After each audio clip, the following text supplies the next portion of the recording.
In the grimy streets of Whitechapel, where gas lamps flickered like dying stars against soot-streaked brick walls, an invisible predator stalked. It was 1888, a year that would etch itself into history not for its triumphs, but for its terrors. The air reeked of coal smoke and despair, a noxious blend that clung to everything it touched.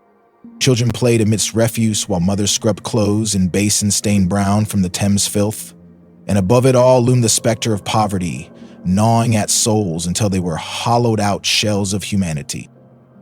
But this wasn't just any autumn. This was the autumn of terror, a season cloaked in fear and drenched in blood.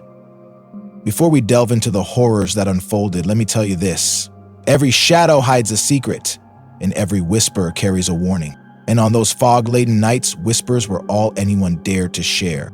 Long before the first victim fell, there were signs, subtle omens that few heeded. Whitechapel was a labyrinth of despair, its rookeries teeming with humanity crushed under the weight of poverty. These slum housing clusters were warrens of misery, their narrow alleys choked with garbage and desperation.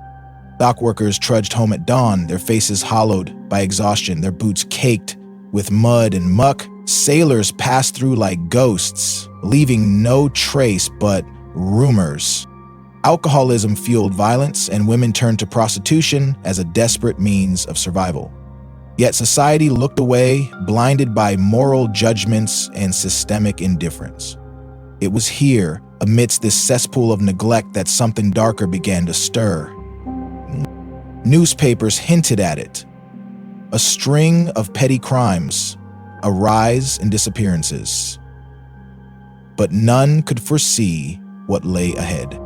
For lurking within these shadows was a figure who would become both myth and monster, Jack the Ripper. Even now, as I recount this tale, I feel the chill of inevitability. Because sometimes the smallest cracks in the foundation can bring down an entire city. And in Whitechapel, the cracks were everywhere. On August 31, 1888, Mary Ann Nichols became the first thread pulled from the fabric of Whitechapel's fragile peace. Her body was discovered in Buck's Row, sprawled beneath the dim glow of a gas lamp.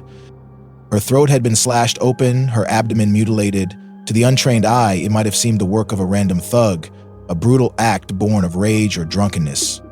But Inspector Frederick Aberline, tasked with solving the case, felt a chill creep down his spine. There was precision in the brutality, a methodical savagery that spoke of intent rather than impulse. As word spread, panic rippled through the district. Sensationalist headlines screamed warnings, fueling public hysteria. Yet even then, no one imagined how far the nightmare would go. Because if Mary Ann Nichols was the beginning, she was also the harbinger of horrors yet to come. And oh, how right they were, for barely a week later, another life was extinguished. Just 8 days after Mary Ann Nichols, Annie Chapman met her fate. Found murdered on September 8th, her body bore similar abdominal and throat injuries. But there was more. Her uterus had been removed, a chilling escalation that left investigators baffled. Who was this killer? What drove them to such calculated cruelty? The answer eluded police, but whispers grew louder among the terrified residents. Anti-Semitic sentiments flared as accusations flew wildly. Was it a Jewish butcher? Or perhaps one of the transient sailors who slipped unnoticed through the docks? Each theory added another layer of dread, tightening the noose around Whitechapel's collective neck. And still, the murders continued. By now, the press had dubbed the victims the Canonical Five, a term coined by later researchers to distinguish them from other unsolved killings. But names mattered little to those who mourned or feared their loss. On September 30, two women met their fate within hours of each other, Elizabeth Stride and Catherine Eddowes. Elizabeth's death marked a departure from the pattern. Her throat was slashed, but her body showed no further mutilation. Some speculated the killer had been interrupted. Others believed it was merely a warm-up act. Either way, Catherine Eddowes' murder confirmed the worst fears. Found near Mitre Square, her face carved beyond recognition, her kidney removed, she became the most grotesque testament to the Ripper's growing audacity. Inspector Aberline stared at the autopsy report late into the night, his mind racing. Dr. Thomas Bond, the police surgeon whose meticulous notes would later inform early criminal profiling, noted something chilling. The wounds suggested anatomical knowledge. Was the killer a doctor, a butcher, or simply someone with a morbid fascination for human anatomy? The questions piled up, unanswered, as the body count rose. And still, the whispers grew louder. Then came November 9th, the day Mary Jane Kelly vanished forever. Unlike the others, her murder took place indoors, in the squalid confines of her rented room. When authorities finally broke down the door, they recoiled in horror.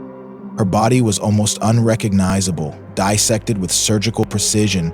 It was as if the Ripper had saved his masterpiece for last, taunting the world with his skill and his impunity. For weeks afterward, the streets of Whitechapel remained eerily silent. People avoided dark alleys, clung to lamplight, and whispered prayers under their breath. But the Ripper never struck again. He vanished as suddenly as he had appeared, leaving behind only questions and legends. Decades later, the name Jack the Ripper continues to resonate throughout history, sparking countless theories, books, and debates. His identity remains shrouded in mystery, yet his impact is undeniable.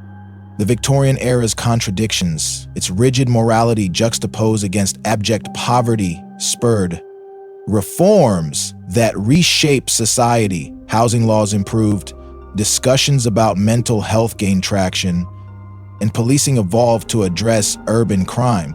But perhaps the greatest legacy lies in the lessons learned. The Autumn of Terror exposed the cracks in a system that ignored its most vulnerable citizens. It reminded us that silence breeds monsters and neglect invites chaos, and though the Ripper may have faded into myth, his shadow lingers. Reminder that darkness thrives where light falters. As I recount this tale, I cannot help but wonder, are we truly free of such predators today? In art, modern cities, where inequality persists and desperation festers, could another Ripper be waiting in the wings? After all, history has a way of repeating itself, and sometimes the past whispers warnings we dare not ignore. Consider this. In the flickering glow of a street lamp, do you see only your reflection? Or does something darker linger just beyond the edge of sight? For in the end, the true horror of Jack the Ripper isn't the man himself, it's the realization that monsters don't always wear masks. Sometimes they walk among us, unseen and unfettered, until it's too late.